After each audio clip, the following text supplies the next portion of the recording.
Hi guys, I'm here to show you how to make Danish pie. The best trick to make Danish pie is to make it as simple as possible. The first thing you're going to have to do is soften the cream cheese. In order to soften the cream cheese, you could either leave it out all day or put it in the microwave and soften it. Once the cream cheese is softened, you put it in the mixer right here with 1 cup of powdered sugar and 1 carton of whipped topping. Okay, now since we're going to mix it, you turn it on the low setting, which is 1. You turn it on and off.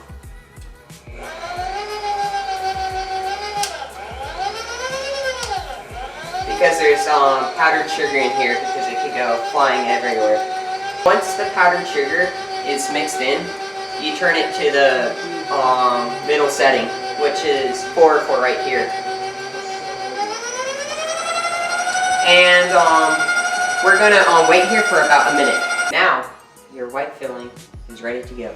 Next, we're gonna be making pie filling.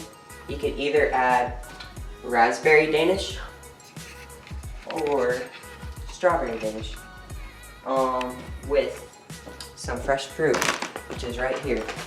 Some sliced strawberries.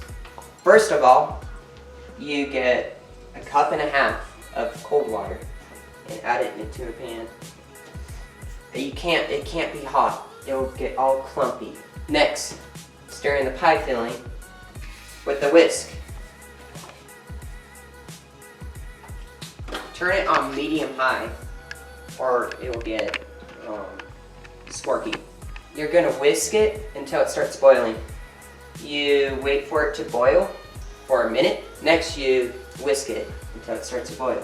Once it's done boiling, turn the heat off and add the fruit. Now, you can add the frozen fruit. Next, it's time for the pie crust. Want to make this super easy? Buy the graham cracker crusts at Rolls. It's time to add our cream cheese filling to our pie crust. Put in the cream cheese filling. You spread it around the pie. I'm starting from the middle while turning in big circles. And try to spread it everywhere. Now, you put 2 big spoonfuls of your favorite pie filling into the center.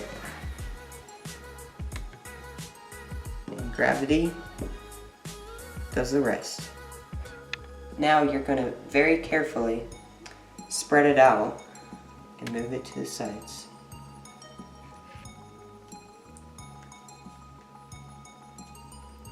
The final step. Get your pie and take it to the fridge and refrigerate it for 4 hours, and then you can enjoy your delicious pie.